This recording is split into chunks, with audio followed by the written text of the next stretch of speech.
Hello everyone. The previous chapter, that was Principles of Inheritance and Variation.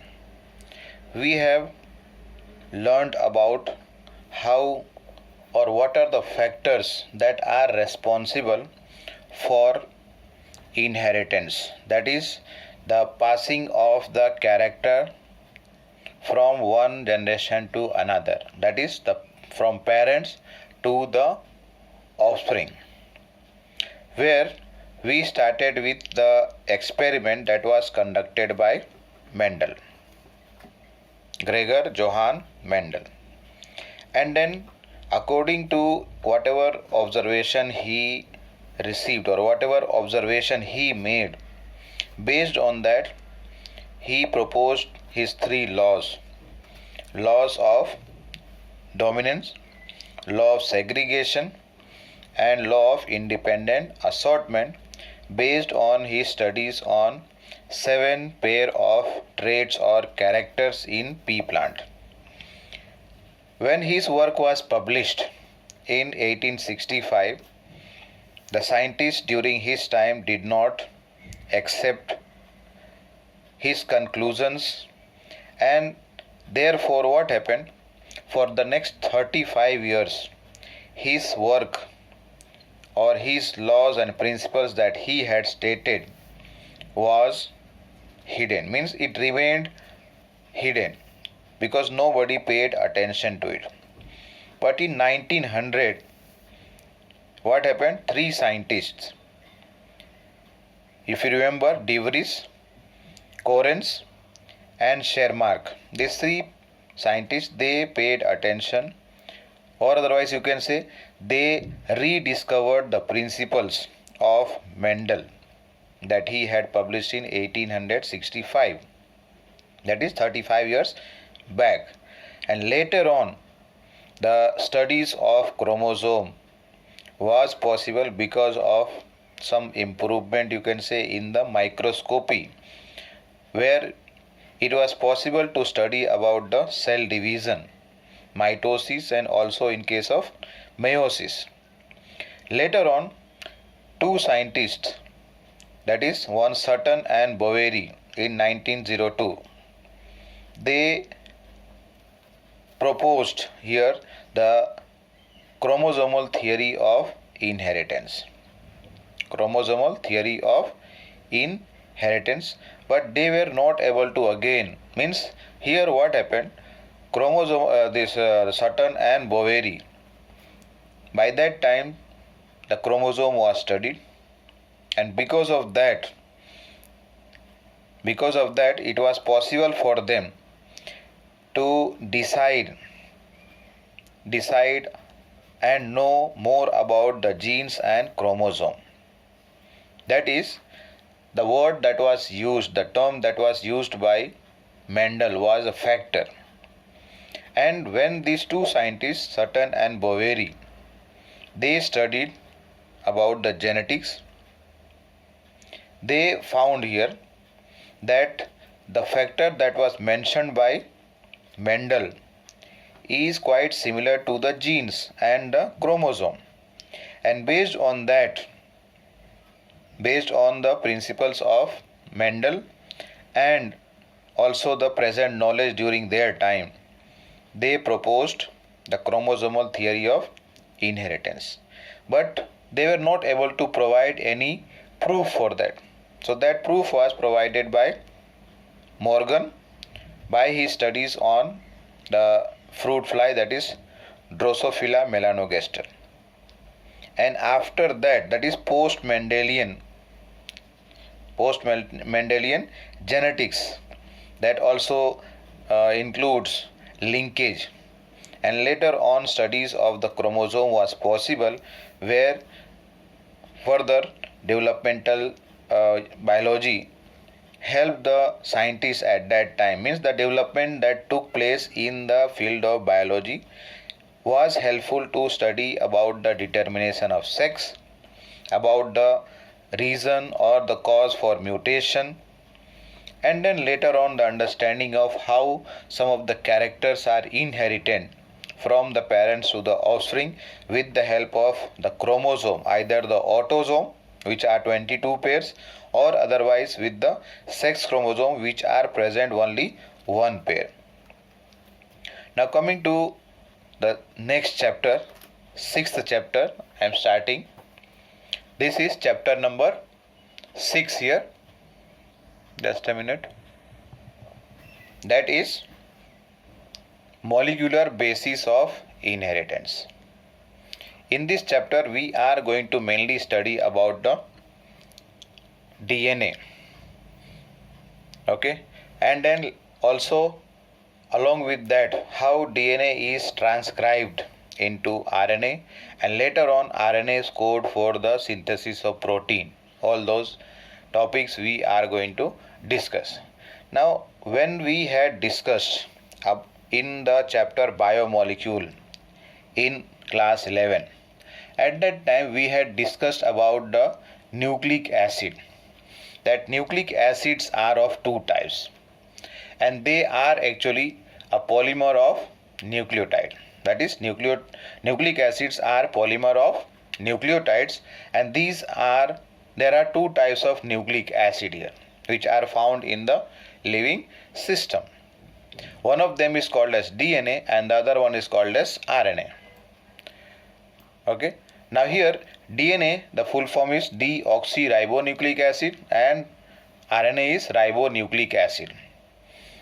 Here in this chapter, the topics that are going to follow, we will be discussing as to a search was made or search was done in the beginning about as to what is the genetic material, whether it is a protein, whether it is a nucleic acid, and if it is nucleic acid, whether it is RNA or DNA.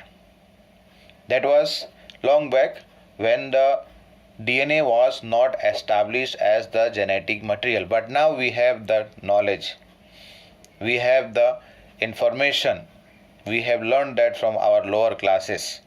That is, the DNA is the genetic material in almost all organisms except some viruses, which are called as RNA viruses. Means they have the genetic material as RNA. Let us see here first of all what I was talking about the DNA and RNA. So RNA over here is they act as genetic material in some virus, as I mentioned. Then they also are functioning or doing the work of a messenger. Messenger, how it is going to work? Because it carries the information from the DNA for the synthesis of protein. So that is why we will be discussing later on about mRNA. You have already studied about mRNA in biomolecule chapter of class 11. Some idea you are having now. Now it also functions over here, means that RNA I am talking about. RNA also functions as an adapter, a structural component, and also in some cases it works like an enzyme, which is referred over here as what? Biocatalyst. And one of the example of this is ribozyme, which works or functions as an enzyme in the living system, and that is why it is called as ribozyme. Now coming to the basic difference between DNA and RNA.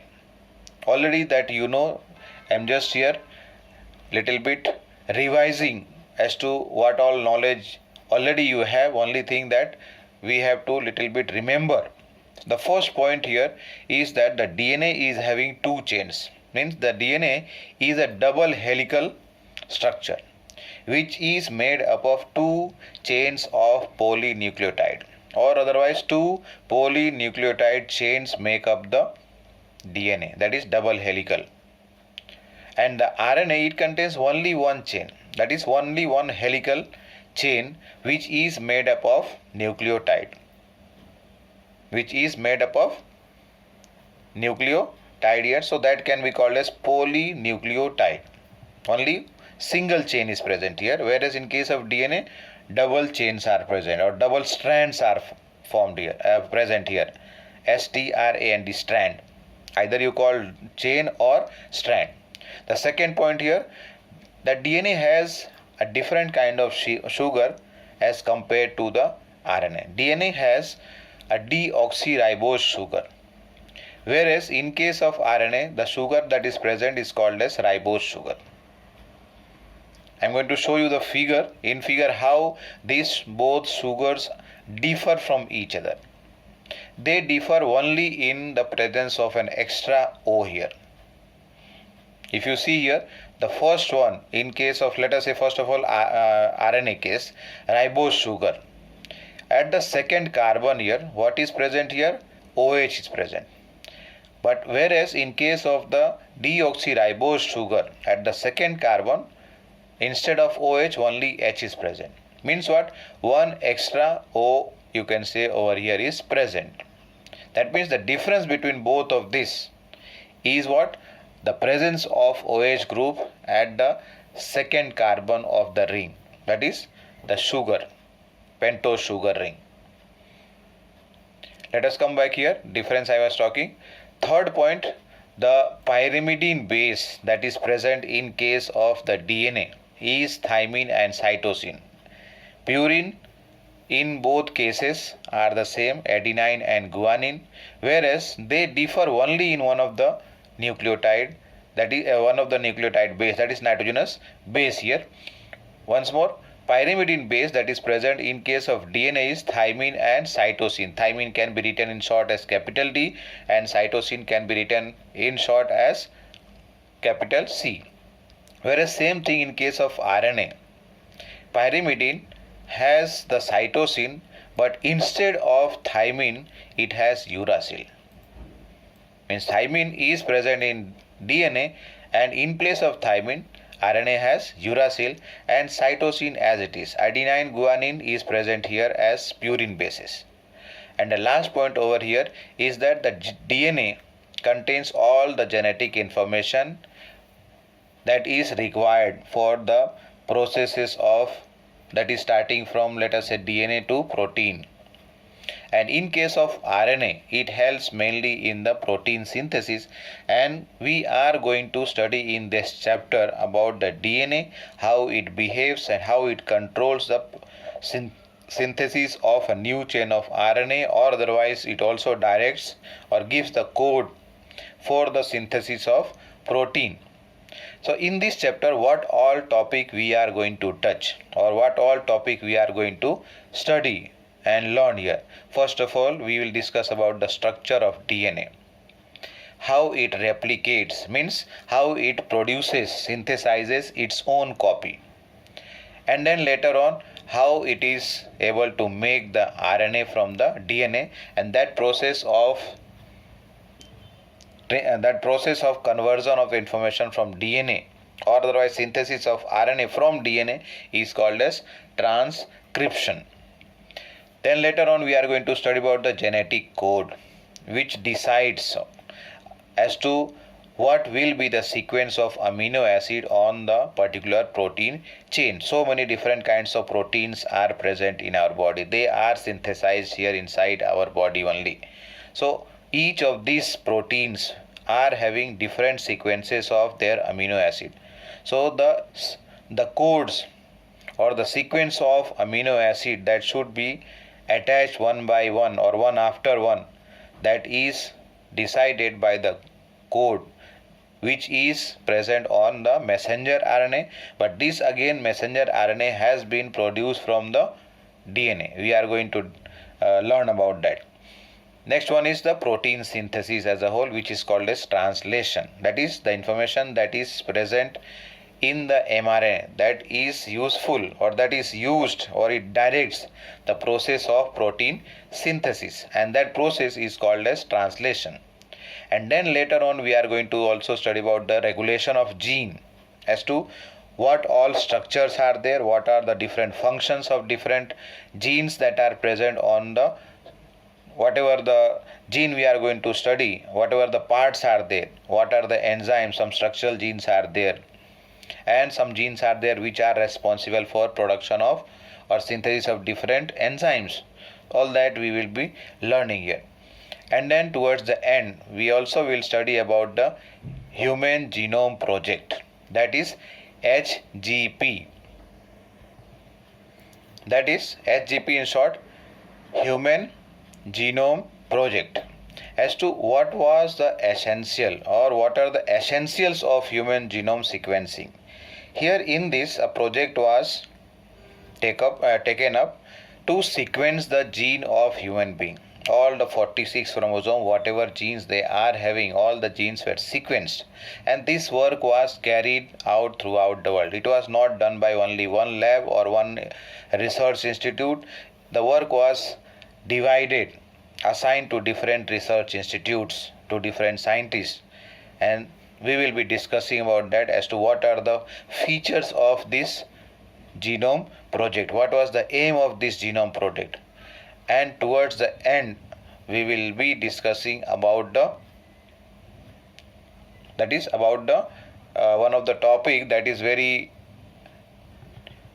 much used in forensic science, that is called as DNA fingerprinting. So that all we will be learning, we will be discussing in this chapter. Now coming to the topic, first topic here is that is the DNA. As I discussed earlier, DNA full form, and you know already, deoxyribonucleic acid. In the living system, this is the most interesting molecule, that is biomolecular. And when we discuss in this chapter about the whole whatever topics are going to come, you will be able to answer to this question, that is why DNA is the most abundant genetic material and what is its relationship with the RNA. Why DNA is the genetic material, most abundant genetic material in the living system, and what is its relationship with the RNA molecule.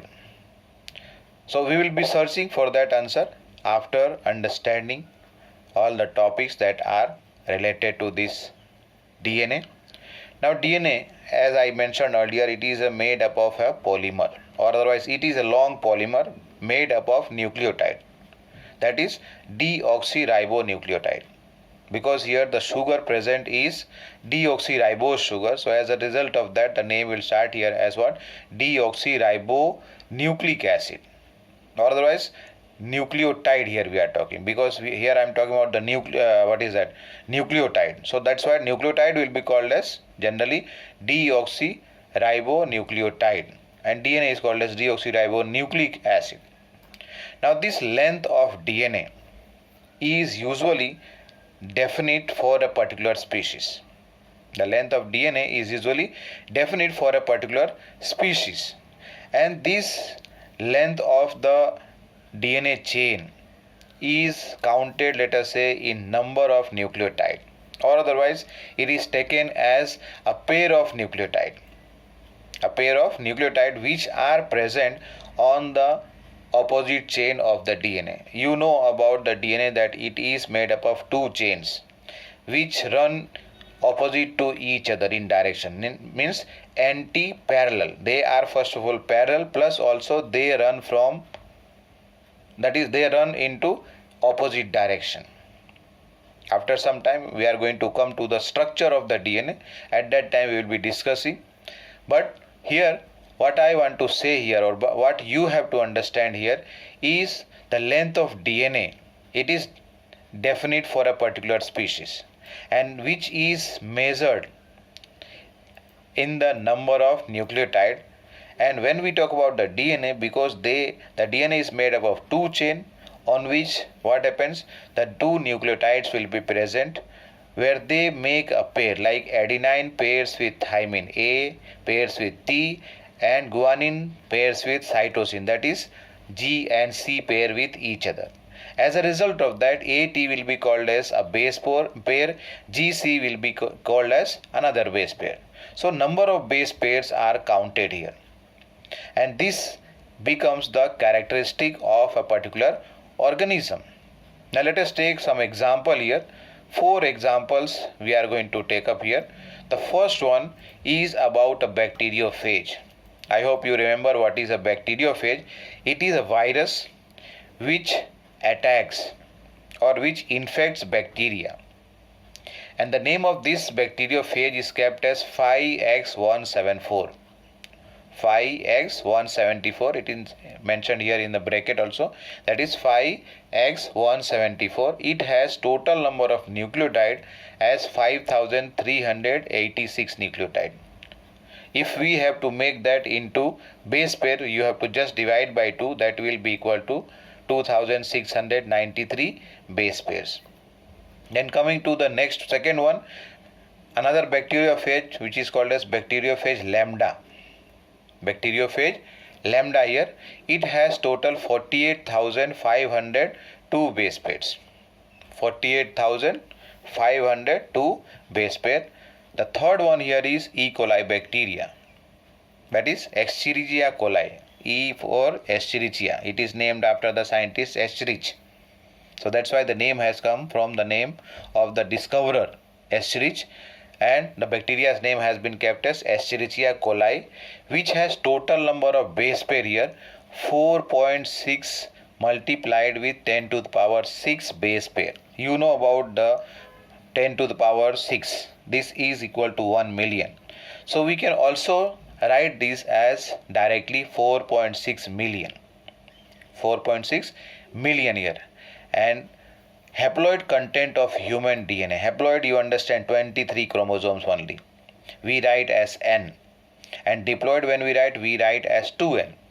So here haploid content of human DNA has 3.3 multiplied with 10 to the power 9 base pairs.